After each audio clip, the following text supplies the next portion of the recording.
Hey everyone, how's it going? I hope you're all doing great and following the 3H's of the channel. And in this video, it's all about those stories from the backwoods. These are some of my favorite kind of stories, and I love hearing deep woods and backwoods stories because that's essentially where I live. I might even post a satellite picture of what my backyard looks like. But if that sounds like something you're interested in, pull up a stump with me and let's jump into it. Thank you for watching. So a few years ago, I was working security. It was on this several-acre estate that bordered a large bayou. It was nighttime, and my relief was late, so I'm carrying on as normal until he arrives. I was making my rounds. There's two buildings on this property that are about 400 yards apart. One of them is down a gravel road that is surrounded by trees, with the bayou twisting around it. It's sort of like a peninsula. The path that I was walking down at this point was pitch black, and I was really regretting not being licensed to carry on duty yet. I see movement on the opposite bank of the bayou. This is out of the corner of my eye. I turn and aim my flashlight at it. It looks like a swirling shadow, circular in shape, and floating above the ground at chest height. It's stationary now.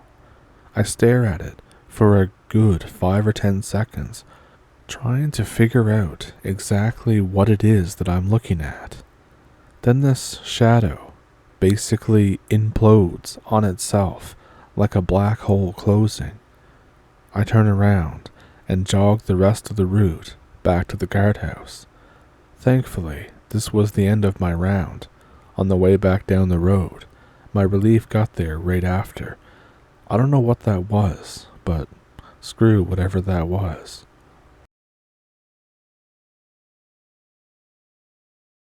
So I've told this story before, but here we go again.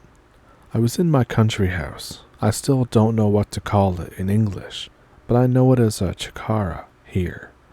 Me and my brother were chilling after a long day making concrete and shit. We were making our own pool, and this was around 2 a.m. Myself and my brother were playing video games and talking. I was 18, he was 25. We heard a rustling in the small woods near the main house.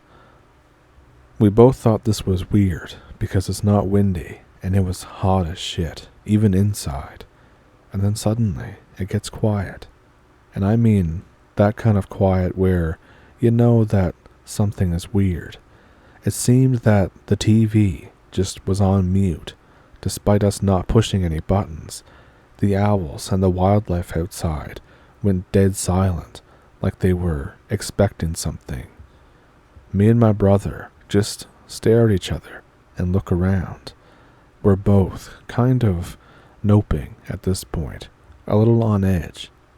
My dad wakes up and tells me and my brother, who were really weirded out at the moment, to see what the damn pit bull is barking at. And we think, what? We didn't hear the dog barking. We tell him that the dog can't be barking, it's sleeping outside, but he insists we go and see if the pit bull is okay. Me and my brother head out. He has a gun. I have my machete. We head out to where we heard the rustling earlier, figuring that it would be the pit bull. We passed the bush, and there was a really big blackberry tree. It's at this moment that we both see a figure doing something to the tree. We yell a warning for it to get off the property, or he will be shot. He stops dead in his place and begins moving his head very slowly to look at us. After another verbal warning, my brother fires the Winchester at him. He misses, even though he still insists that he hit the figure clear in the chest. The figure was like a man and about 5'3". The figure darts, like almost bolts, really fast and runs straight into the pool construction site. We run after it, but we cannot catch up to this thing. This thing was way faster than any of us. It jumps clear over a wall with no struggle, not even touching the wall, and seems to stop atop of a tree. We go inside and get a flashlight. I must add that we had forgotten the flashlight because we were really in a hurry to get outside because we love the dog, and the full moon was illuminating everything quite well. We head out to the small woods to examine the blackberry tree. We notice now that the pit bull is still missing. We find him unconscious but unhurt under the tree. Just to clarify, this dog really hates anything that is not my family. What was more weird is that the tree has these weird marks all over the bark. It looks like a serpent rolled itself with letters on its body and a small circle with some stuff drawn on the inside above it, and two smaller Star of Davids. They weren't actually Star of Davids, they just kind of looked like that in the night. It was in a circle inside the circumference formed by the snake, and somehow there was a black leather belt that was nailed really high into the tree, like 12 feet up. We take the passed out pit bull and head inside, locking all the doors and staying real close to the gun.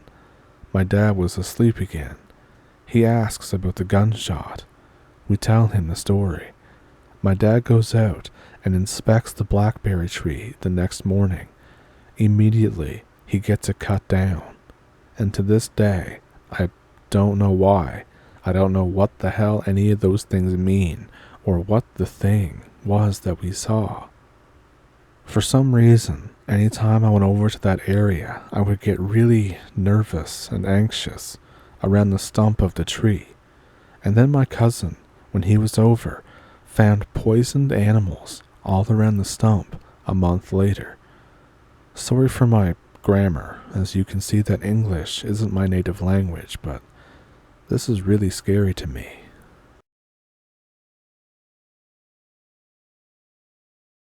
So I'm not sure what you call these things. The name seems to vary depending on the state, or depending on the website even, if you read the stories.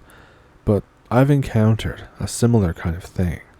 I'm not really sure if it's the same, but it sounds like it. So the apartment complex that I live in is about 100 yards away from the beginning of a state forest. There is literally nothing for at least 40 miles due west of my apartment, except for continuous forest. Whatever the thing is, I've never seen it leave the forest, but it commonly wanders the perimeter of it in full view of my back porch. From my experience, you smell it before you see it. Whenever it's nearby, I guess about 1/8 of a mile, it smells like hot metal and sweat. The smell continually gets stronger and then abruptly vanishes.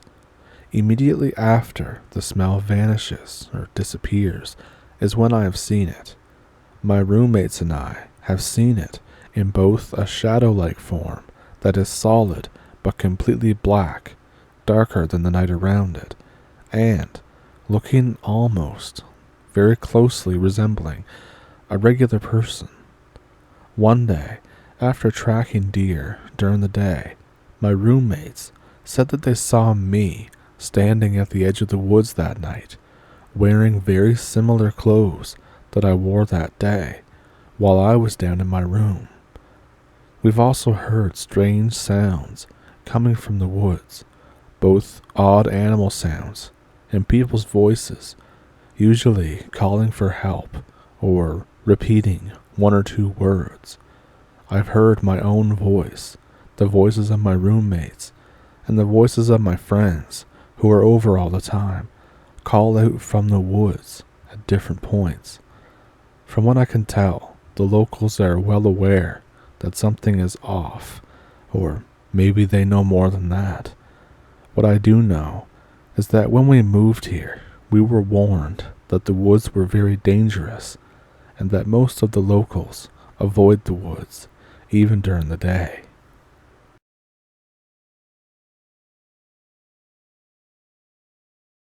I got a chill just remembering back on everything and typing everything out. So I live in Norway, and I was pretty broke at the time. I enjoyed hunting, fishing, and just being outdoors in general. Somehow, I acquire a crazy old Alaskan husky, and I end up biking or hiking with him every single day. This dog wants to kill everything except adult humans and female dogs. He's way too smart and pretty alpha for his own good. He's a real crafty SOB, and if he gets a chance and feels like he wants to play a game, he'll run away the split second that he thinks he has a chance. He's been run over twice. He killed a cat. He's killed mice. He's even took down a roe deer one time. He's never lost a fight in his life. One time, he ran away, came back 8 days later, covered in blood and mud, but he always came back eventually. You get the idea. Now back to the story. So we were out, deep in the woods, late one summer night, alone. I was near my friend's cabin, which I can use whenever I want to. I was wanting to get the lay of the land then, because I had planned on hunting there that fall. I was using the cabin as a base camp. I went out daily, exploring, fishing trout, looking for deer trails, and big birds called deer. So my dog is with me as always, and one day I'm heading out. This was day 2 or 3, I think. Long story short, the dog manages to get loose. I see him hauling ass after a deer, and I think, oh boy, here we go again. I pack my rucksack. I might as well make it a trip now. I'm not leaving without my bro dog anyways. I leave some food near the cabin. I call my job and my family. I tell them that I'll call before a week. I head out deeper in than I've ever been, spending days mostly exploring and just walking around, sleeping in my tent when it's raining, and reading books after dark. I spot lots of wildlife. Absolutely massive moose walked by me one evening, just as the sun sets. I was really feeling at one with nature. About the 5th or 6th morning, I decide to head back to the cabin to look for my dog and see if he came back. I figure I'll make it just before dark if I walk fast and leave all the gear. I'll come back for the gear after another day or so. It's pretty easy terrain to navigate, but somehow I still manage to get semi-lost. I figure that I'll just follow my compass straight southish until I hit the road, which is near the cabin, and then backtrack from there. I end up finding and heading up this steep foresty ridge. If I can just hit the gravel before dark. I hit the top of the ridge and have a look. The sun is setting now. Looking down the other side, there is a small steep cliff into a ravine, which suddenly looks really familiar somehow. It reminds me of a place that I've been with my friend a couple years back. I'm a bit freaked out now, because it's still a long way to go if I'm right. I head down. There's no way back now. Somewhere near the bottom, I freeze in my tracks and suddenly become super aware of everything around me. Something just feels wrong. It's dead quiet, and my neck hairs are standing on end. I feel more scared than I've ever felt before. Scared stiff. I look around carefully, trying to figure out if I can see anything or what's causing this. At the top of the ridge, I spot something dark behind some trees. I'm looking at a strange shadow. I feel a presence, just like I'm being watched. Suddenly, the shadow shifts, and I can see its huge size, accompanied with something that I can only describe as a high-pitched clicking or screeching sound. In my fear, I become very aware of 2 red eyes and a creature that I can only describe as a huge black bat. It spreads its giant wings without flapping once and just floats straight up into the sky. I come to think of it later, it sounded almost annoyed that I disturbed it, as crazy as that might sound. My memory is hazy for a bit after that, but I get to the other side of the ridge, and there was no one else but my dog standing there waiting for me, calm as always. As I catch up to my dog, he heads south in the direction of the cabin and keeps mostly in sight until I hit the road. The next morning, I go out to the cabin feeling pretty beat up, but pretty good, all things considered. My dog is laying on the grass outside like the past few days didn't even happen, just yawning and giving me that dumb dog stare that he used to give me. I don't think that I'll ever forget that thing that I saw that night. I've never seen it before or after, but it's just so bizarre.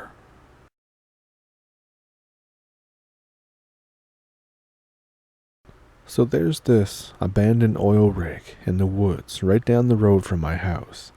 My buddy David showed it to me when we were in high school. We used to go there with a few other dudes to smoke weed without having to worry about being caught. He said it was part of his dad's property and that he used to play back there all the time when he was a kid and that it was perfectly safe. David was also a compulsive liar and would lie about the stupidest shit just to see if he could get away with it. Anyway, he told me and my two buddies, Chris and Kyle, that we could use it whenever we wanted. And fast forward a handful of years, the story takes place in 2011 when my buddies and I are in college. We don't really talk to David anymore. In fact, we're pretty sure that he moved out of the state, but we haven't spoken to him in so long and that we weren't sure. Either way, we continue to use his little oil rig spot because at this point, it's just a peaceful, comfortable, and quiet place to chill for a couple of hours and just shoot the shit. Chris was usually the one driving, and I was always shotgun. It was getting pretty late on this particular evening. We usually leave before it gets dark because the woods in this area get creepy as hell. But we had all been drinking for a while, and Chris wanted to wait it out for another 30 or 40 minutes before we drove anywhere, just to make sure that he was sober. We all decided to step outside of his car for a cigarette, and this is when shit started getting weird. We were all talking about one of Kyle's past girlfriends and teasing him because she was nasty, and then we heard this sound. We all heard it, but at this point, we couldn't really tell you even what it sounded like because we were all laughing when we heard it. It was just loud enough for us to barely hear it. Kyle must have heard it better than Chris because as soon as it registered, he had tossed his cigarette and noped back into the car. Chris and I just stood staring off into the woods to see if we could hear it a little better. Unfortunately, we did.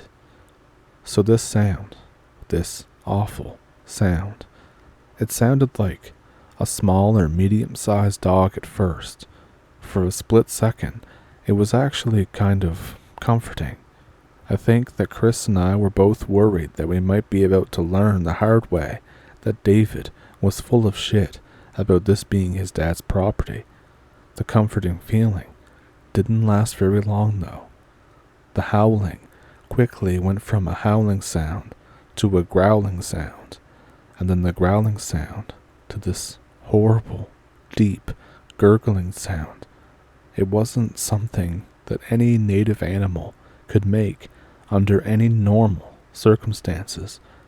It sounded kind of like a koala growl, only a bit wetter, if that makes sense. I still don't know what the sound was, but I'm 90% sure that either monsters were real or I just heard an animal get murdered. Either way, I got back in the car. Chris, of course, didn't think anything of it. He laughed at us and teased us from outside the car, making your standard generic boogeyman jokes. He tells us that it was likely David being a dick and trying to scare us, and that we were just mistaken about him moving away. Chris is the kind of person who thinks he's a little smarter than he actually is. I don't know if it's because he wanted to prove to us that it wasn't a monster, or if he's just an idiot, but he went off to look for the source of the sound. I tried to reason with him, saying that it might not have been anything paranormal, but it could have very well been like a psycho or a pissed off animal or something. But he went off anyways. So Chris had been gone for about 5 minutes before Kyle and I began to get worried. 5 minutes isn't a long time, but he should have been back by then. He could have gone up to David's house, knocked on his door, and wrestled David back down to the car in that amount of time. After about 10 minutes of texting and calling with no response, we decided that we're going to go look for him. We both get out of the car, and sure enough, there's Chris, just kind of standing there beside the oil rig itself. It was dark, so I guess we just didn't notice him while we were in the car. Kyle and I are feeling mixed emotions.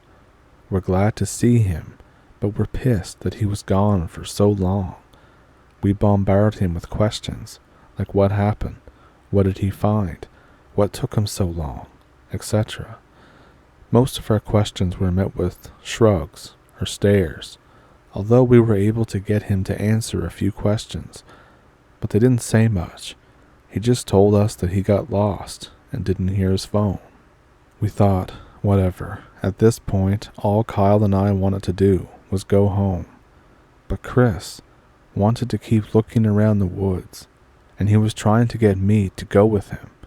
I assumed because he knew that I'm used to navigating the woods. We stood around for ages, arguing and begging him to take us back home, and the more we talk, the more uncomfortable that Kyle and I are getting. There's something not right about Chris. He's usually an incredibly predictable person, but right now he's different. He's talking differently, like the tone of his voice is scratchier than usual, and the things he is saying are downright strange.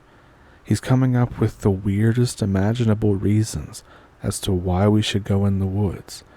Things like asking us if we needed to use the restroom, or if we want to see a dead animal, or something stupid that he found in the woods. It was at this point that I decided that I'm just going to walk home, and I texted Kyle about how Chris was being weird as hell, and that we needed to ditch him and go back to my place. He agreed. So we agreed to follow him into the woods, and we just lagged behind him as much as possible. The woods were pretty thick and were almost pitch black, so it wasn't difficult to lose him and get back out onto the main road. Halfway during the walk back to my house, Chris calls me and asks where the hell we went. I told him he was being creepy as hell, so we left. Needless to say, he had no idea what we were talking about. He said that he came back to his car and we were just gone, and that's about it. He dropped by my place and we continued drinking there. We argued for like 10 minutes. He insisted that we elaborated on how he was being creepy. We gave him examples, and he said, "You guys are full of shit. You're just trying to scare me. It's not going to work. That didn't happen." We eventually just had to drop it because he was starting to get legitimately pissed because he thought that it was a joke and that the joke had been going on for way too long.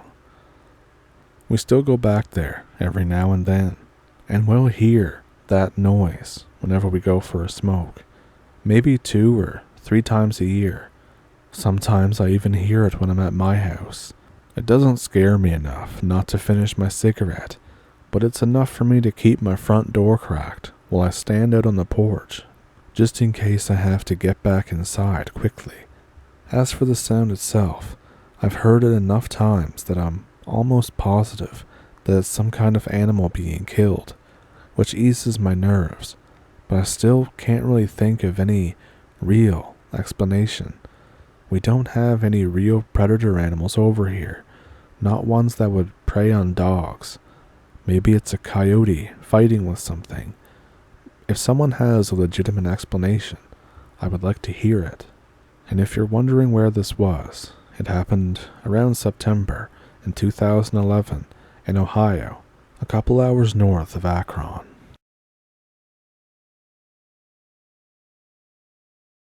So those were pretty crazy, weren't they? If you had a favorite one, let me know which one that it was. And if you would like to donate to the channel, in the description below, there is an email to send your story to, and a PayPal and a Patreon if you would like to donate, and super thanks here on YouTube.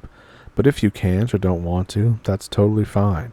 Watching the video really helps the channel as well, and commenting and liking and sharing, and you guys know all about it. And if I can remember to, I'll post that satellite picture right around here somewheres. And as you can see, there's a lot of trees. Every now and then, weird stuff happens, but it's nothing that's not manageable. Anyways, with that, I hope you had a good week, that you're having a good weekend, and I'll see you in the next one. Thank you for pulling up a stump, and thank you for watching.